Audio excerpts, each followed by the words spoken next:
De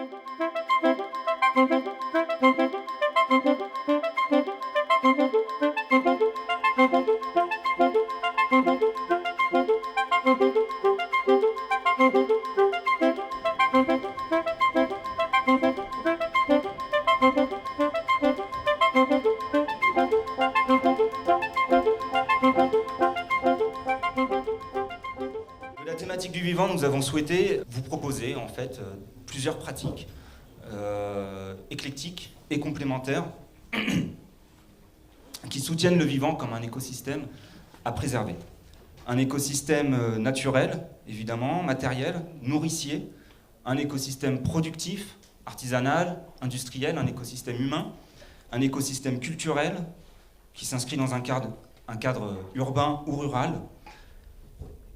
Enfin, autant de définitions qui placent le travail de l'artiste et du designer au sein de son environnement de proximité. Puisque ce sont des mouvements qui génèrent le vivant, comme des respirations, l'idée d'interaction avec l'environnement est essentielle. Un choix, celui d'une immersion dans un contexte de projet, un sujet d'étude, les démarches singulières réunies ici jouent du plus beau critère qui soit et qui nous permettent de considérer une chose comme vivante, la sensibilité. Alors, nous avons effectué une construction selon 3 critères. Une première approche territoriale, en sélectionnant des projets, des personnes, des initiatives qui sont inscrites sur le territoire bourguignon et dont certains participent à la France Design Week. Le second découle des liens qui existent du réseau d'arcades. Certaines et certains des intervenants ont exposé ici, d'autres ont fait des résidences de recherche, des résidences de territoire. Et puis enfin, bien sûr, la troisième, c'est la convergence de pensée. En vous proposant des personnes dont l'œuvre, dont le travail sont une référence, ils permettent de faire avancer la question de la ruralité, de l'alternative, ils nous aident à penser le monde qui vient, ils donnent des vocations. Enfin, notre choix est de permettre la présentation de contextes de projets très variés, publics, privés, institutionnels, associatifs, éducatifs ou expressifs, de nous entourer de professions indispensables au bon fonctionnement des nôtres. Parce qu'il faut soumettre l'idée que cette pratique du projet, qui est un petit peu particulière, peut s'intégrer à des cercles de réflexion dans lesquels le design n'est pas encore cité. Et on le verra avec les projets qui seront présentés, les résultats que cela peut apporter. Faire réflexion commune, utiliser les ressources présentes à proximité pour faire émerger des solutions appropriées au site, au contexte et aux contraintes locales. Une définition du vivant qui fait société. Celle que nous pourrions construire avec lui dans son intégralité, respectant ses prérogatives et surtout ses limites. Donc quelle sera la raison de produire? Comment les métiers et les pratiques s'adapteront? Et puis comment équilibrer ces projets et ces initiatives avec des logiques économiques à court terme, à moyen, mais surtout à long terme. Lors de cette première table ronde, on a le plaisir d'accueillir Jeanne Dautré, qui est philosophe, enseignante à l'école de design de Nancy, l'ENSA de Nancy, et chercheuse au DM Lab Design des milieux. Elle nous expliquera ce qu'est le design des milieux. Et Philippe Bertrand, journaliste, que vous connaissez bien, qui était la voix sur France Inter de la ruralité pendant très longtemps. Et quand je parle de créer des vocations, il a permis, en tout cas, à moi personnellement, de croire qu'on peut s'installer dans la ruralité et de démarrer des projets qui peuvent paraître au départ un petit peu fous. Merci à vous d'être là. Je donne la parole à Philippe. Merci Jules. Donc j'ai évité l'Angélus. Donc, initiative et force de création en ruralité. Alors, par rapport à ce que dit Jules, l'histoire, je la résume rapidement parce que c'est pas très intéressant, surtout face à une docte assemblée.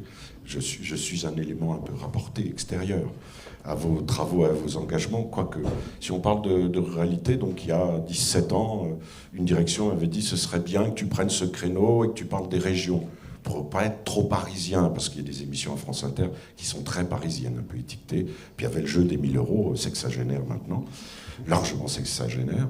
Donc il fallait, langage parisien, passer de Paris à la province, parce que nous sommes des provinciaux, c'est un vieux terme, mais bon, admettons.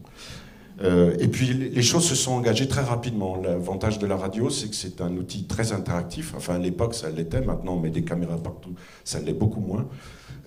On pouvait lancer un appel et avoir une réponse quasi instantanée. Et au bout de la première année, il y a eu 8000 propositions à travers des courriers électroniques. Et je pensais que j'allais avoir la fête du cornichon, l'élection de la reine de l'andouille, et de l'andouillette, et le repas des chasseurs de fin de saison. Et justement, la grande surprise, c'était les coopératives d'activité d'emploi, les entreprises d'insertion, en milieu rural, mais pas uniquement. La ruralité, c'est une cause que je défends parce que j'y suis né, j'y vis à nouveau, et je m'en délecte, je plains un peu les citadins parfois, pris dans l'engrenage de la pollution, de la suractivité, du stress, du burn-out, et j'en oublie et j'en passe. Donc j'ai découvert cette réalité, des coopératives qui ont un siècle et demi, pour certaines les premières, des associations qui ont 100 ans, des mutuelles, des fondations qui sont venues se greffer sur un ensemble, un corpus qui est devenu ce qu'on a étiqueté pendant très longtemps, qui n'est pas toujours très judicieux parce qu'on a du mal à localiser la cible de cette économie, c'est l'économie sociale et solidaire. Sauf que j'ai découvert aussi dans cette économie sociale et solidaire des entreprises très innovantes. Et comme on dit, on fait du social et de la solidarité, l'innovation, c'est pas tout à fait respectueux du corpus social, parce qu'on est dans le rendement, la production et le bénéfice. Ben non, justement, il y a des exemples, des milliers d'exemples. On va vous en donner 3. Par rapport à la ruralité, là on est un petit peu en porte-à-faux, parce que ce sont quand même des expériences qui sont à majorité urbaine. Alors, petite, moyenne ou grande ville. Mais la ruralité, pourquoi ? C'est par provocation, j'ai souvent dit que les initiatives naissent dans notre ruralité parce que tout est à faire. Il n'y a rien, tout est à faire. J'exagère évidemment, c'est un schéma, mais l'exemple de Monsieur le maire avec Sainte-Colombe, un café associatif, un Fab Lab, un tiers-lieu, voilà, il se passe quelque chose. Et ces exemples sont très nombreux. Que s'est-il passé ? Le confinement nous a aidés à prendre conscience de ça aussi. Il faut le savoir. Ça n'a pas été le seul. Il y avait des enjeux. La surpopulation, le coût de l'immobilier, les tracas quotidiens, la pollution, le coût des énergies. Et là, ça continue. Tout cela fait qu'à un moment donné, on a choisi, quand même, beaucoup de personnes ont choisi de se mettre, non pas nécessairement au vert, mais d'entrer dans un autre cadre de vie où il y a une meilleure qualité de vie, peut-être plus de proximité, de solidarité, et que finalement, ça en valait la peine. Ça en valait la peine. Et il y en a eu beaucoup. Évidemment, on n'aura jamais une invasion, puis c'est pas. Certains ont encore peur ici d'être envahis et submergés par l'étranger, sauf que la dynamique locale est très souvent née d'apports extérieurs. Parce qu'on s'endort un peu, on est dans une population. Un sénateur, il y a une dizaine d'années, avait fait un rapport, il s'appelle Bertrand, il n'est pas de ma famille, sénateur de Lozère, je crois, qu'il avait remis au gouvernement de l'époque sur le partage de la France. La France urbaine, alors urbaine, métropole et grandes agglomérations, une France périphérique, une France rurale, et il avait ajouté la France hyper-rurale. L'hyper-ruralité, c'est moins de 12 habitants au kilomètre carré. Comme le dit un ami qui est présent ici via ses œuvres, c'est Bertrand Lavier, qui est originaire de mon village à Niel-Duc. Il dit nous vivons dans le Sahel français. Alors évidemment, c'est un peu péjoratif, mais c'est une réalité. Sauf que ce Sahel est irrigué d'un nouveau sang, et du sang des initiatives, du travail associatif, du bénévolat, certes, mais pas uniquement, des coopératives, les agriculteurs qui ont mainmise sur notre territoire sont obligés par la force des choses de changer leur fusil d'épaule, de travailler sur les énergies alternatives, par exemple, de travailler la qualité d'accueil de nouvelles populations, etc., etc. Nous sommes en pleine modification. Sauf, avant de vous donner les exemples, j'arrête parce que les gens de radio, ils bouffent le micro, c'est insupportable. Je le disais avec Catherine, je parlais tout à l'heure avec Catherine Sadon, d'une rencontre de Jean Vouzel, 75 ans, grand climatologue. C'est pas à lui qu'on va apprendre à faire des grimaces climatiques, hein, s'il vous plaît. Il a rencontré des responsables du MEDEF, et en particulier, il a eu une conversation avec le patron à chaque fois j'oublie, de Total Energy. Et il a expliqué, aujourd'hui, nous avons pris 1,5 degré supplémentaire. C'est-à-dire que nous sommes déjà dans une bascule qui va être une catastrophe sociale, économique, écologique. Et le patron donc, de Total Energy lui a dit « Oui, je suis bien d'accord avec vous, monsieur, mais il faut penser à la vie réelle. » Et la vie réelle, c'est quoi? C'est continuer à ponctionner des hydrocarbures. Il y a des demandes, des énergies fossiles. D'ailleurs, la mauvaise nouvelle, on a encore à peu près un siècle de réserve. Donc allons-y, après on verra, c'est pas grave.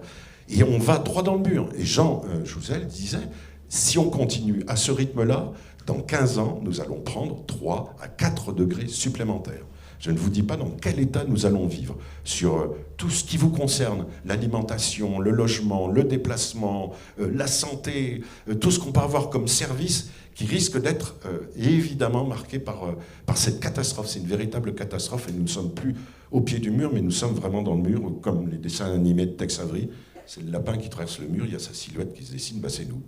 Alors il y a un exemple, le Low-Tech Lab que je vous ai donné, sélection de Jules, merci, né en 2013 avec le coup de pouce d'un navigateur, Roland Jourdain. Et l'idée, c'était de réunir, c'est un peu un Fab Lab à grande échelle, c'était de réunir sur un même lieu, c'est à Concarneau, des ingénieurs, mais aussi des particuliers, des collectivités, des entreprises, autour d'une question du low-tech, c'est-à-dire des technologies qui vont non pas atteindre l'environnement, mais qui vont utiliser des matériaux biosourcés, des matériaux recyclés, et envisager d'autres modes de vie à partir de cela. Alors il y a des tutoriels qui sont mis en ligne, donc on peut les utiliser comme on le souhaite, exemple. Alors là, c'est pas très visible, prenez vos jumelles, mais il y a beaucoup de propositions qui sont faites par ce Low-Tech Lab de Concarneau, qui est soutenu par l'ADEME, par la région Bretagne, et par l'agglomération qui s'appelle Concarneau, je sais plus, ils ont un nom, un tiroir. L'action devient intéressante parce qu'elle est nationale, c'est-à-dire qu'on se déplace, ou via Internet, on va chercher des tutos, on peut poser des questions très pratiques, et on entreprend de nouvelles expérimentations à une échelle internationale. Je vous en donne un exemple qui peut paraître aberrant, c'est la construction d'une voiture avec des ingénieurs malgaches, d'une voiture qui serait la plus écologique possible, conçue en toile de jute. Alors ça ne veut pas dire que demain on l'aura sur le marché, mais on essaie d'imaginer l'utilisation de matériaux nobles qui ne vont pas être dégradants et qu'on peut remplacer, recycler, de façon à imaginer une autre vie, une vie un tout petit peu plus accessible. Pourquoi accessible? Parce que c'est une question de tarif. À partir du moment où on travaille en collectivité, l'économie sociale et solidaire a toujours défendu ça, c'est la force du collectif. C'est pas de chacun pour soi, même s'il y a toujours des personnes qui sont un petit peu intéressées dans ce discours économique qui parfois déborde et devient une économie lucrative. C'est de travailler pour le bien d'autrui avec tout le monde. Et donc, c'est de rendre accessibles ces techniques. Donc, il y a différentes opérations à l'international qui sont réalisées. Je vais vous donner un deuxième exemple. Voilà quelques images de low-tech.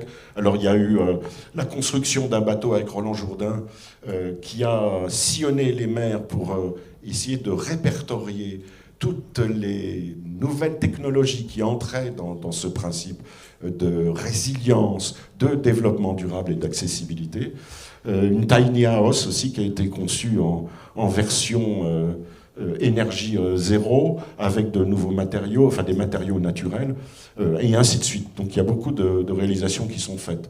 Je fais une digression, par exemple, c'est un des derniers interlocuteurs que j'ai eu, sont 3 ingénieurs à Belfort, qui se sont réunis en disant aujourd'hui on ne peut plus consommer, on ne peut plus produire de la même façon. Et on a un vrai problème, c'est des matières plastiques, pour certaines qui ne sont plus recyclables. Et puis il y a d'autres matières, par exemple des pales d'éoliennes. Les ingrédients des pales d'éoliennes, on commence à les démanteler, hein, pour celles qui ont déjà passé les 20 ans d'existence, elles sont enfuies. C'est une catastrophe écologique aussi. On enfuit des pales d'éoliennes qui font 45 mètres de long, qui pèsent 10 tonnes. Et ils se sont dit, tiens, on va essayer de créer un process qui permettra de recycler les matières plastiques et entre autres les matériaux qui permettent la conception des pales d'éoliennes. Alors ça s'appelle Purple, le produit. Il y a un nom qui a été donné à l'entreprise à partir de Purple. Tout ça parce qu'ils réfléchissaient à l'avenir de leur fabrication, de leur entreprise. Et ils buvaient une bière et ils écoutaient Ils écoutaient Prince. Il y avait Purple Rain qui... Purple, c'est vachement bien, donc ils ont fait ça. Ils font des dalles hexagonales qui sont utilisées sur le revêtement, entre autres, des parkings, mais aussi de parkings d'aéroclubs. Des dalles hexagonales qui sont déclipsables, reclipsables, qui sont biodégradables, qui sont recyclables à souhait. Et voilà, c'est une petite entreprise. Bon, les carnets de campagne sont passés par là. Et c'était un peu mon cadeau, c'est que des médias nationaux se sont intéressés, d'un seul coup, pas assez, mais se sont intéressés à ce type de process. D'ailleurs, Alain Gisselot le sait, parce que je crois que c'était un des premiers interlocuteurs des carnets avec Arcade, tu te souviens. Alors, il y a un deuxième exemple, c'est deux jeunes Lillois qui, en 2019, ont eu le souhait de revégétaliser la ville. Mais il fallait trouver quand même une matière digne de cela, et ils ont fait leur choix sur la mousse. Or, la mousse a beaucoup d'avantages. La mousse n'est pas racinaire, donc elle ne vient pas, si vous la mettez sur une terrasse, une toiture, elle ne vient pas dégrader l'ensemble. Elle retient, c'est une protection phonique, protection thermique. Elle ne nécessite aucun entretien, parce qu'elle est autosuffisante. Elle va absorber l'humidité dont elle a besoin pour continuer à se générer ou se régénérer. Et on l'utilise aussi maintenant en paroi intérieure, parce que l'effet statique de la mousse est très intéressant, c'est que la mousse absorbe toutes les poussières et toutes les bactéries. Et donc c'est une entreprise en voie de développement qui a trouvé déjà des grands clients, Bouygues d'ailleurs je crois. Ils sont vraiment ingénieux et ce qu'ils font est remarquable, et c'est effectivement une installation pionnière en France, peut-être en Europe, mais je veux pas exagérer. Et pour la petite histoire, c'est que on a cette invention, on a ces bienfaits, mais surtout, on a tout le réseau de production. Et aujourd'hui, vous avez des fermes de production de mousse en Mayenne et en Sarthe qui viennent alimenter Power of Mousse à Lille. Et puis, il y a un troisième exemple. Alors, il n'est pas nouveau, sauf qu'il est un petit peu audacieux. Ça se passe du côté de Marseille. C'est un cuisinier ingénieur qui, lui aussi, très soucieux de la consommation énergétique, et a fait son choix sur un four solaire. Alors vous voyez l'envergure qui peut monter très rapidement les températures à 400 degrés. Et la première expérience qui a été menée à Château-Gombert, c'est un espace de service, un conteneur revalorisé, avec ce four solaire. Vous me direz, bon, c'est anecdotique, sauf que là, on va un petit peu plus loin dans l'indépendance alimentaire et l'autonomie alimentaire. C'est-à-dire que ce lieu est entouré d'une forêt comestible et des jardins qui permettent, évidemment, en produits courts, de faire fonctionner le restaurant qui s'appelle le Présage. C'est un bon présage, a priori. Et puis on va jusqu'au bout. Évidemment, les déchets passent par la méthanisation. Les produits extraits de cette méthanisation permettent de continuer à entretenir la forêt comestible et l'ensemble, l'espace maraîcher. Ça va se développer. Ça, c'est un prototype, mais il devrait s'installer prochainement à Marseille. Voilà encore un exemple parmi d'autres. Mais je pourrais vous en donner des milliers, des cents, mais au moins il y a déjà ceux-là qui sont assez marquants dans différentes régions. Et certes, c'est pas complètement donc rural, mais c'est des choses qui se reproduisent et qui entrent aussi dans la gamme de jeux. La dernière note avant d'écouter une philosophe, j'ai fait des études de philo à Dijon, mais j'étais mauvais. C'est que cette économie-là, moi j'ai toujours revendiqué ça. Désolé pour peut-être des représentants de l'État, mais la solution pour moi est locale. C'est-à-dire on ne peut pas attendre que Paris parachute une solution avec une valise de billets. Je dis la solution est locale. C'est de faire un état des lieux, des acteurs locaux, de les aider, de les soutenir. Les collectivités ont un vrai rôle à jouer. Ce bénévolat, c'est joli, il y a 11 millions de bénévoles en France. Mais si on n'alimente pas cette armée, c'est pas la peine. Et cette armée de bénévoles remplace des milliers de services qui seraient pris, qui coûteraient énormément cher à la collectivité, il faut le savoir. Je dis c'est le local. Simplement, il faut ce que j'ai tenté de faire, ce qui n'est pas encore assez fait, c'est de valoriser tous ces savoir-faire, toutes ces bonnes volontés, de ces invisibles, comme dirait Pierre Rosanvallon, et j'aime pas trop l'idée d'invisible, ça veut dire qu'ils sont pas dans la lumière des médias, on s'en fout des médias. À un moment donné, laissez-nous faire, si vous pouvez nous aider, c'est encore mieux. Et si on peut propager via réplique ces initiatives qui vont bouleverser notre vie. Non, enfin j'y tiens, c'est pas accessoire. On a longtemps considéré que cette économie était une économie de remplacement, une économie pansement par rapport à la grande économie. Je suis désolé, j'ai rien contre Total Energy. Ils ont financé un programme agri-photovoltaïque dans le Châtillonnais qui est remarquable.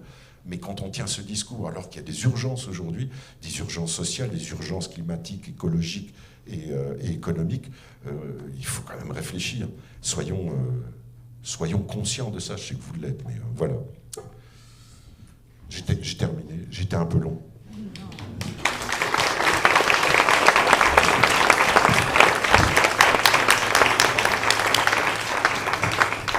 Merci beaucoup Philippe, hein, c'est très juste, ça fait vraiment plaisir à entendre. Jeanne, je t'en prie, tu peux prendre peut-être ce micro-là. Bonjour à tous, je remercie Jules Levasseur et Marie Nuno pour leur invitation. Je suis très heureuse d'être ici parmi vous. Je ne connaissais pas le Centre Arcade, donc j'ai découvert avec beaucoup d'intérêt. Et comme l'expliquait Jules, je souhaitais vous présenter à la fois une recherche qui me tient à cœur et puis la manière dont elle se construit au sein de l'ENSA de Nancy, l'École nationale supérieure d'art et de design de Nancy, où nous avons monté le DM Lab, donc un groupe, disons, de recherche sur le design des milieux.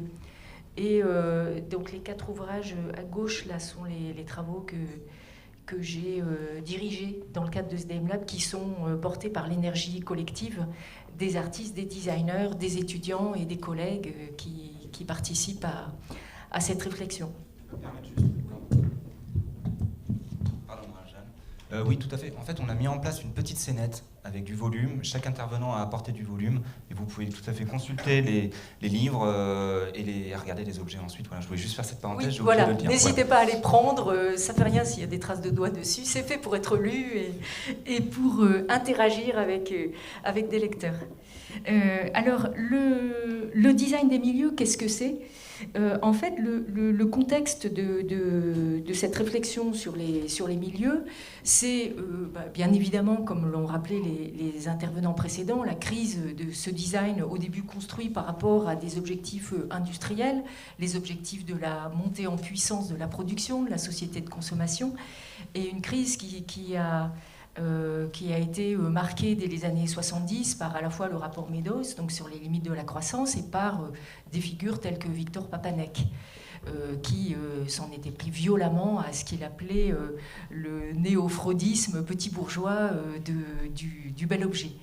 Et en même temps, donc, ce design critique des années 70, il insistait sur ce qu'on appelle maintenant les externalités négatives, c'est-à-dire toutes les retombées négatives invisibles de la production d'un objet, que ce soit le cycle de production, l'extraction des matières pour le faire, la question du recyclage, enfin. Et en fait, le design des milieux, ça n'est pas que ça. C'est vraiment de s'intéresser en fait alors à quelque chose qui pourrait s'appeler le contexte ou l'écosystème, mais qui ne se limite pas à ça. C'est-à-dire que quand on parle contexte ou écosystème, il y a une mise à plat, une sorte de photographie en fait statique qui cible des acteurs, par exemple une chaîne alimentaire, un réseau alimentaire, des données physiques. Et cette notion de milieu, en fait, d'abord, j'y étais sensible via les étudiants qui étaient très mal à l'aise avec le milieu de l'art en particulier. Nancy est une école qui est très marquée par sa région autour. On a beaucoup d'étudiants qui viennent de la région Grand Est, qui ont des origines populaires, modestes,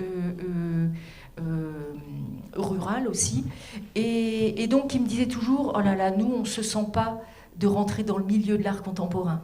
Et donc j'ai dit, mais on va travailler sur cette question des milieux et on va voir qu'est-ce que vous pouvez rencontrer comme autre milieu que le milieu de l'art contemporain qui fait un peu repoussoir quand on est dans une province qui se sent éloignée de Paris.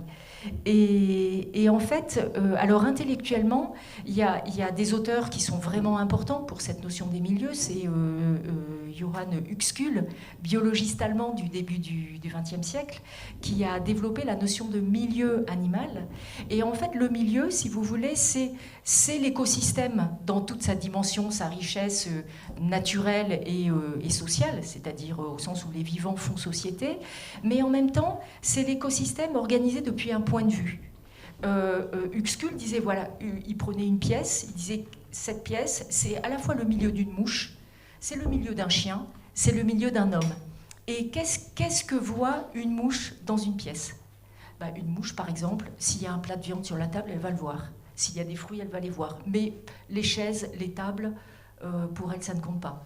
Pour un humain, ça compte. Parce qu'on s'assoit, quand on mange, on s'assoit sur la chaise, on pose son assiette sur la table. Ce sont, voyez, les objets font partie du milieu humain. C'est l'homme qui les a fait. Un chien, il va s'intéresser éventuellement au canapé, mais la chaise et la table, pour lui, c'est pas des objets distingués. Voyez, donc le milieu, en fait, ça s'organise en fonction du point de vue d'un vivant dont c'est le milieu, et en même temps, évidemment, dans un écosystème, il y a une superposition de plusieurs milieux, puisque une pièce, c'est à la fois le milieu de la mouche, le milieu du chien et le milieu de l'homme s'ils vivent dans cet espace. Et les milieux, il y a des milieux naturels, mais il y a des milieux sociaux, il y a des milieux professionnels, il y a des milieux, par exemple les milieux ruraux. Et ce qui compte aussi, c'est surtout par rapport à la question du design, c'est les spécificités de ces milieux. Et dans les milieux, alors il y a un auteur qui pour moi est très important aussi pour cette question des milieux, c'est Pierre Foucault, je ne développerai pas parce que ça nous emmènerait trop loin, mais le travail de Foucault sur les espaces est évidemment très important, mais c'est surtout Pierre Bourdieu. Parce que Bourdieu, dans sa lecture, dans son travail de sociologie, aussi bien de sociologie de l'art que de sociologie des rapports sociaux, il explique que les milieux, ce sont aussi des champs de force. Dans un milieu, il y a des rapports de force, à la fois par exemple entre des proies et des prédateurs, entre des partenaires sexuels par exemple dans le cas des espèces, et en même temps dans les milieux sociaux, il va y avoir des rapports de force entre par exemple un patron et ses ouvriers, des dominants, des dominés, et ce qui est intéressant du coup c'est comment ces champs de force, en fait, peuvent menacer les milieux, les dégrader dans leur état de dynamisme, en fait, ce qu'on appelle la santé des écosystèmes.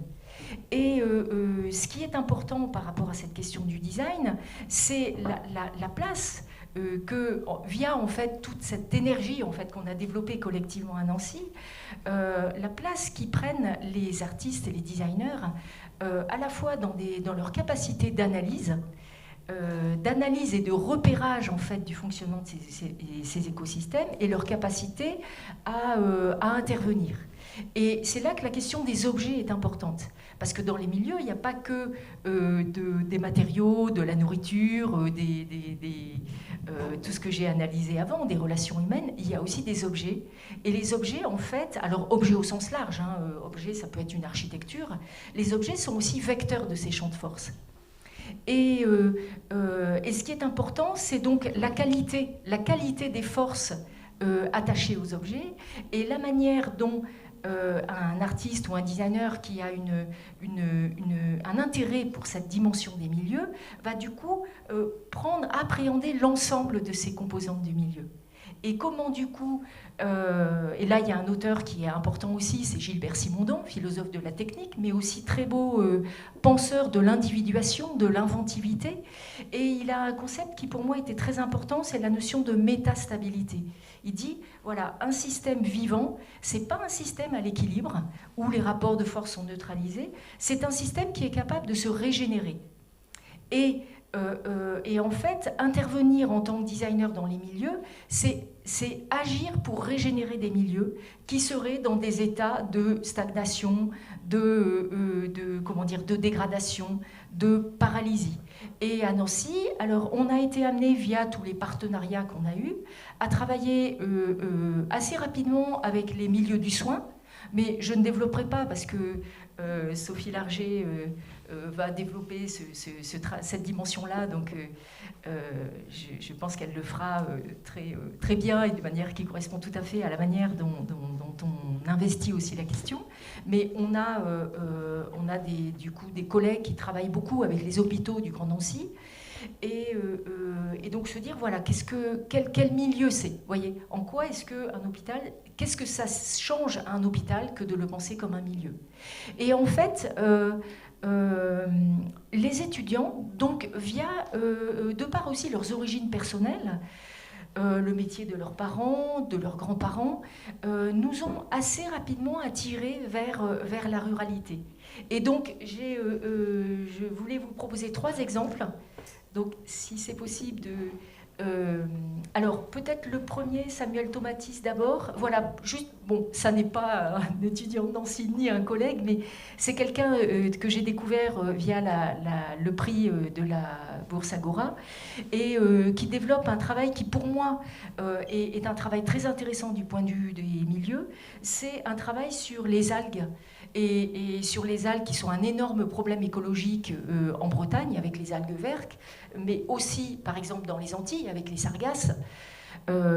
Et donc il s'est dit, voilà, les algues sont un problème, ce sont un déchet secondaire puisqu'on sait très bien qu'elles sont issues d'une activité agricole industrialisée et intensive, en particulier des nitrates en Bretagne et puis de la déforestation de l'Amazonie dans les Antilles. Et il s'est dit, voilà, comment convertir, voyez, comment transformer la prégnance de cet objet, la prégnance négative, et en faire un matériau positif, c'est-à-dire une ressource. Et il a fait un énorme travail, je crois quasiment sur 5 ans, avec des scientifiques des laboratoires de Toulouse, pour comprendre les ressources des algues et voir quel type de matériaux ou d'objets il était possible de produire. Donc là, vous voyez, il y a à la fois... Alors, il a travaillé sur des matériaux souples, par exemple des textiles possibles, avec lesquels on peut faire des ceintures, des sacs, des tissus. Il a travaillé sur des... donc là, c'est plutôt à gauche. Il a travaillé sur des matériaux durs, par exemple au milieu. Il a travaillé sur les propriétés des algues, d'être de faire colle pour des briques en terre. Ça, je crois qu'il a fait ça avec les sargasses aux Antilles. Et donc avec l'idée de, plutôt que d'utiliser des liants qui seraient peut-être chimiques, utiliser la ressource locale de l'algue pour produire des briques. Il a travaillé aussi sur d'autres matériaux durs. Et je trouve ça passionnant parce que pour moi, c'est typiquement une approche possible du milieu. Vous voyez, dire voilà, il y a dans le milieu côtier, il y a un dysfonctionnement écologique qui sont ces algues, qui sont un vrai souci. Et comment moi, designer, je peux transformer le regard sur l'algue, en faire une ressource, et en faire une ressource qui peut être utilisable localement et qui en même temps fait appel à tout un ensemble de milieux professionnels. Je vous dis des scientifiques qui l'ont aidé parce qu'il fallait évidemment des analyses très pointues pour analyser toutes les propriétés des algues, et ensuite aussi peut-être des industriels, des entreprises qui vont prendre le relais parce que lui n'a pas forcément envie de passer sa vie à monter une entreprise pour commercialiser ses produits à grande échelle. Vous voyez, et donc le designer se pose comme un maillon de la chaîne qui va faire lien en fait entre des milieux naturels, des milieux scientifiques et puis peut-être aussi des milieux industriels. Si c'est possible de prendre les exemples suivants. Donc là, je vais vous présenter ensuite 2 exemples d'étudiantes de Nancy. Donc c'est le DNSEP, donc le diplôme de 5e année de juin dernier, c'est tout frais. Alors là, c'est Fanny Méquignon. C'est une étudiante, alors c'est pas exactement la ruralité, mais qui s'est intéressée au problème des trames vertes dans les villes, en particulier à Nancy, dans leur discontinuité. Le problème des trames vertes, c'est que malheureusement, souvent, elles sont discontinues, le tissu urbain étant ce qu'il est. Et donc, elle s'est dit, mais comment permettre aux espèces vivantes de passer d'un jardin, d'un parc à l'autre, et comment faire en sorte qu'un animal puisse traverser la rue sans se faire écraser. Comment donner aux habitants d'une ville envie d'avoir des abris possibles pour les espèces vivantes. Alors elle s'était focalisée sur quelques espèces, dont le lézard, une sorte de papillon. Et là, en fait, les objets que vous voyez, c'est un travail qu'elle a fait pour des lézards. Et elle souhaitait concevoir des sortes de briques. Donc c'est un objet qui fait peut-être 20 cm sur 20. Et elle a travaillé avec à la fois, évidemment, des spécialistes de ces espèces, des urbanistes, donc le Grand Nancy, et puis aussi avec les ressources de l'imprimante 3D, en disant, voilà, comment utiliser, donc ça c'est tous ces petits essais de forme, comment faire en sorte de faire un objet qui serait à la fois plaisant, qui donnerait envie à des gens de l'avoir chez eux, par exemple peut-être l'avoir devant l'entrée, devant la porte, ou quelque part dans le jardin, ou quelque part dans une rue. Elle avait identifié des endroits creux où on pouvait les mettre. Comment donner aux gens envie d'avoir ces objets parce qu'ils ont un certain charme, et en même temps des objets qui ne soient pas que décoratifs, qui soient utiles, parce qu'à Paris j'ai vu beaucoup d'hôtels à insectes qui n'hébergent rien du tout et qui se dégradent en fait parce que les insectes n'y vont pas. Et donc j'ai trouvé que c'était une assez jolie réussite. Alors je crois qu'il y a une deuxième image. Voilà, là c'est un peu un gros plan où on voit la ressource vraiment de l'impression 3D et le motif d'impression du PLA pour produire des choses qui peuvent être regardées aussi comme des choses décoratives et qui permettent vraiment à des animaux, des petits animaux, de se glisser dedans et donc d'avoir des abris pour passer peut-être d'un espace vert à un autre. Et elle avait investi un lieu à Nancy qui était une rue, qui avait un creux, qui avait une ancienne piste de tram, je crois. Et donc elle avait disposé toutes ces petites briques un peu en creux qui permettaient aux animaux de traverser la rue sans risquer de se faire écraser par une voiture. Le deuxième projet, c'est le projet de Lisa Geprat, donc aussi un DNSEP tout frais. Alors Lisa Geprat s'est intéressée au problème des biodéchets, au problème des déchets des agriculteurs. Elle a travaillé en relation avec une association de Strasbourg, l'Atelier Circulaire, qui a identifié des tas de déchets qui étaient potentiellement réutilisables, recyclables. Et donc Lisa avait vraiment envie, alors à la fois de faire, elle a fait tout un travail pédagogique que je ne présente pas ici, elle avait fait des planches pour informer les gens, et en particulier les publics. Donc elle travaille en relation avec des associations, un festival je crois que ces planches sont parties dans une exposition sur la question de la pollution. Et puis en même temps, elle avait aussi le souci d'aider à une valorisation locale de ces biodéchets qui permettent aux agriculteurs de limiter les pollutions par les plastiques. Parce qu'on sait que, par exemple, les agriculteurs manipulent des bâches, que ce soit les plastiques qui enveloppent les bottes de foin, que ce soit les plastiques avec lesquels certains agriculteurs recouvrent les terrains qu'ils veulent maintenir en jachère pour empêcher les mauvaises herbes de revenir, que ce soit des plastiques pour permettre à des plants de fraisiers de pousser, que ce soit les petits godets, les godets de semis. Et donc, c'est possible de passer à l'image suivante. Elle avait conçu donc une sorte, ce qu'elle appelait un atelier nomade. Donc c'est un petit camion ambulant qu'elle avait équipé de tout un ensemble d'équipements. Donc il y a un robinet, il y a un robinet lavabo, et puis aussi un atelier de thermocompression qui permet, donc ça c'est en relation avec l'association circulaire, qui permet en fait de traiter ces biodéchets pour en faire par exemple des bâches, pour en faire des godets, couplés avec un atelier aussi une petite micro-imprimante 3D, et qui permettrait du coup, donc on peut imaginer que ce véhicule se déplace à la demande des agriculteurs, vous voyez, viennent sur le site, et du coup l'agriculteur qui a ses déchets peut le traiter localement pour produire les objets dont il a besoin. Donc c'est vraiment un circuit extra court. Et donc là aussi, la place du designer, ça n'est pas forcément après de monter son camion et de faire, de courir les routes, mais c'est plutôt de dire, voilà, j'ai produit ça. Et ce qui m'intéresserait, c'est qu'ensuite, ça soit repris, ça soit étendu, ça soit développé. Vous voyez, il y a l'idée de passer le relais. Et ce que je trouve très très beau dans ces projets, c'est le fait que les étudiants vont chercher le milieu qui est à la fois, je vous dis, leur milieu d'origine, leur milieu de choix, et en même temps se demandent quelle place ils peuvent avoir, comment ils peuvent apporter leur intelligence, mettre leurs ressources, leur créativité, leur désir au service d'un problème qu'ils ont identifié dans ce milieu. Et vous voyez, il y a une phrase, j'ai travaillé un moment j'ai fait un entretien dans le cadre du livre Strange Design avec le designer Mathieu Lehanner, que j'aime beaucoup, mais qui est dans un autre créneau d'intervention. Et il y a une phrase qu'il aime bien évoquer et que j'aime beaucoup. Il dit, ne me demandez pas de faire un pont, mais demandez-moi comment passer la rivière. Avec l'idée que c'est le designer qui a envie de répondre à un problème. Sauf que, à la différence, voyez, de cette position de Mathieu Lehanner, le design des milieux, le problème n'est pas forcément formulé. Il n'y a pas une demande, est-ce que vous pourriez faire ci, j'ai un problème, il y a des dysfonctionnements. Il y a des déséquilibres, il y a du mal-être, ça peut être un mal-être social, ça peut être une espèce qui disparaît, ça peut être...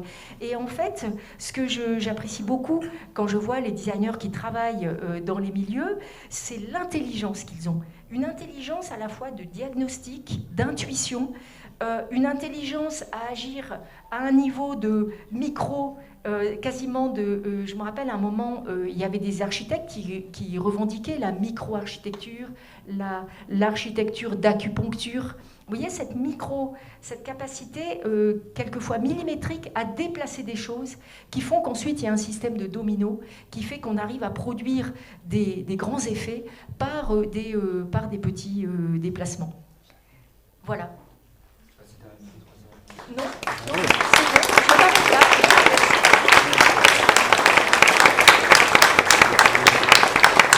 Et donc, après le food truck, il y a le fab truck. Voilà. Ouais. Merci beaucoup, c'était vraiment passionnant. Voilà, j'appelle Mathilde Bretillot donc à venir prendre ma place, si tu veux. Mathilde Bretillot qui est designer et qui a fondé IDE et dont on va pouvoir vivre une expérience ce midi grâce à la performance culinaire. Merci Mathilde. Bonjour. Bon, nous sommes ravis d'être là. Donc IDE, c'est International Design Expeditions, une association à but non lucratif basée en Belgique et qui est née sur une idée. Moi, je suis professeur depuis 28 ans maintenant, donc je suis très à l'écoute des nouveaux questionnements des jeunes designers. Je vois aussi qu'ils n'ont pas l'occasion de rencontrer beaucoup de gens sur le terrain, souvent, qui sont très friands de ça. Quand je partais en voyage, pour moi, le voyage, c'est une rencontre. Donc je cherchais toujours un artisan avec qui j'allais faire une espèce de production inédite, complètement inspirée, en 2 jours, sans faire de plan, sans faire de dessin. Et je me suis dit que c'était un bon moyen d'imaginer comment est-ce qu'on allait comprendre le monde, non pas comme des nations ou même une globalité totale, mais par des points, des territoires, je dirais même des terroirs. Ça nous a donné l'envie de monter ces expéditions du XXIe siècle. Donc il s'agit d'emmener des jeunes designers dans un pays précis qui a envie de nous accueillir, un lieu précis. Nous avons été dans les Pouilles pour la première expédition qui a été faite avec Pierangelo Caramia qui est ici présent, architecte et designer italien. Puis nous avons été en Pologne, puis dernièrement au Cambodge. À chaque fois ces expéditions, comment elles se passent? On arrive, on reste 2 mois à peu près là-bas. Ces 3 designers viennent de pays différents, l'endroit où on va, ne se connaissent pas, et sont tous de pays différents. Ils vont donc avoir une sorte d'immersion culturelle. Et nous avons choisi comme programme Ceramic and Food Route. Pourquoi? Parce qu'on sait que partout sur la planète, dans chaque village, il y a toujours quelqu'un qui fait du pain et quelqu'un qui fait de la terre cuite. Donc on sait qu'on peut aller partout avec ce sujet. Ce sont 2 sujets qui sont liés dans l'histoire absolument, la nourriture et la céramique, que ce soit des potiers ou des céramistes. et qu'en plus, il y a une gestuelle similaire entre la manipulation et la mise en forme d'une pâte et la mise en forme de l'argile. Et ces deux produits, ils vont tous les deux au four. Il y avait quelque chose d'assez extraordinaire et assez émouvant. Et le food, finalement, c'est la culture la plus ancrée sur un territoire. C'est-à-dire que partout où on va, c'est une culture collective et aussi personnelle, très intime, même si on parle de la Madeleine de Proust. Mais en tout cas collective, c'est des repas partagés, c'est des recettes qui sont passées de génération en génération. C'est évidemment lié à la production des aliments qu'on a sur ce terrain depuis toujours. Et on trouvait intéressant de réfléchir à des objets qui allaient être des objets issus de ce terroir, de même qu'un vin est issu d'un terroir, des objets qui soient des objets qui expriment un langage contemporain, mais reliés à quelque chose de très archaïque qui nous touche chacun. Donc l'expérience, ça c'est un peu le contexte du projet. Et l'expérience veut, par exemple, vous voyez l'image de droite, là, ce qui est intéressant, vous avez un croquis et un objet qui est fait en direct. Quand je dis en direct, c'est qu'il n'y a aucune distance entre la conception et la fabrication. Donc c'est le no distance design quelque part, c'est-à-dire que je ne fais pas un plan au millimètre près, je passe la main à un artisan qui lui-même va interpréter avec sa propre culture, avec le manque de communication aussi de langue, parce que c'est pas la même langue. Mais en fait, le dessin, ça reste une langue absolument totalement internationale. Donc quand on sait dessiner, eh bien, on peut parler avec tout le monde, en fait. Et de chaque terroir, on va comprendre comment il va avoir une particularité d'un langage contemporain, mais vraiment de cet endroit-là. C'était notre souhait. Je pense que les objets nous racontent. On le sait quand on voit le travail des archéologues. Ils décryptent les civilisations les unes après les autres à travers l'analyse des objets, évidemment. Et donc ces céramiques, ça aurait pu être un autre matériau, mais on trouvait intéressant par rapport à sa facilité de mise en œuvre partout, en fait.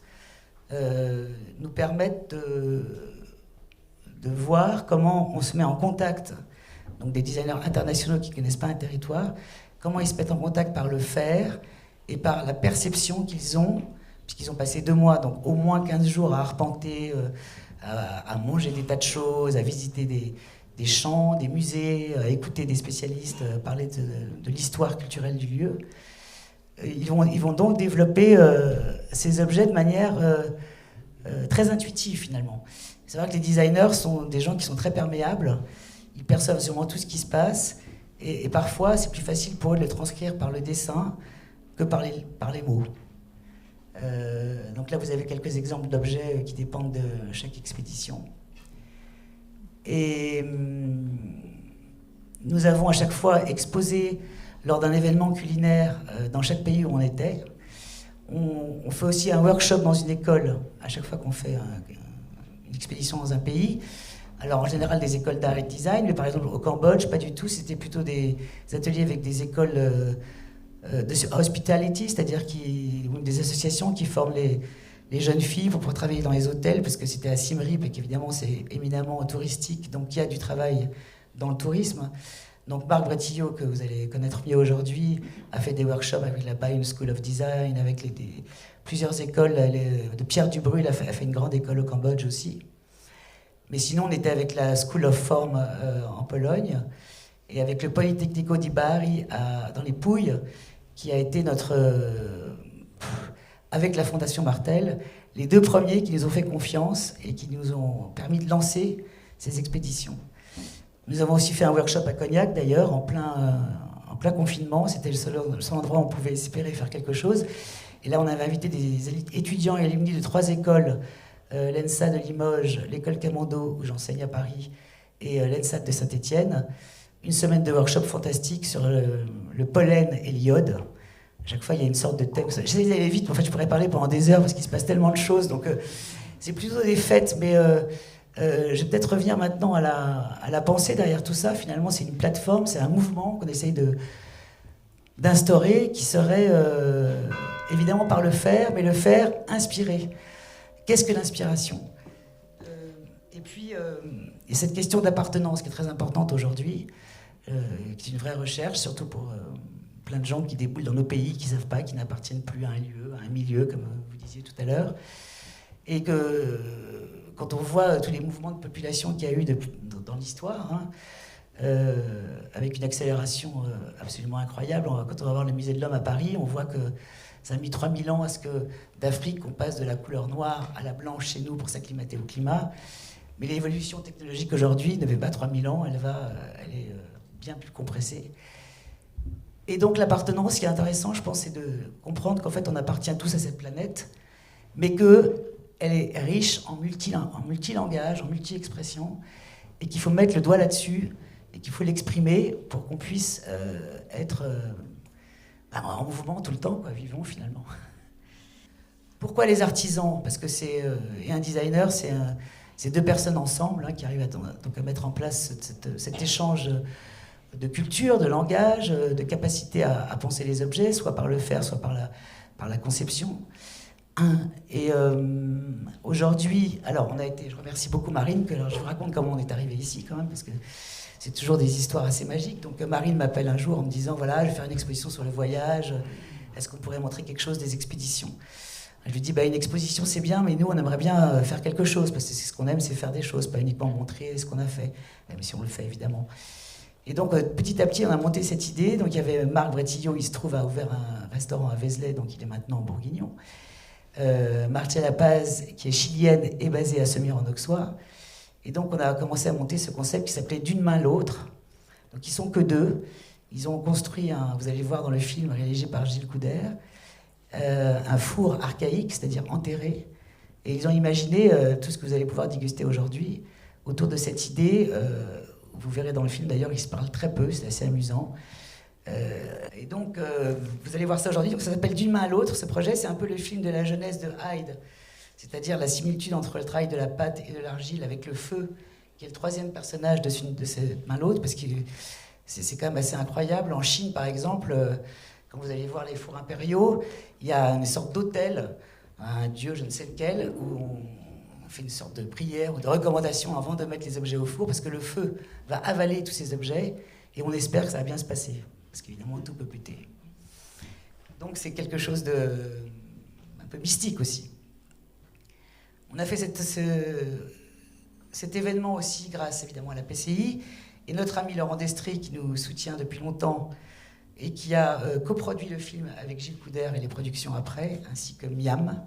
Et maintenant, vous allez avoir une performance, un déjeuner, avec Marc Bretillo et Marcella Paz.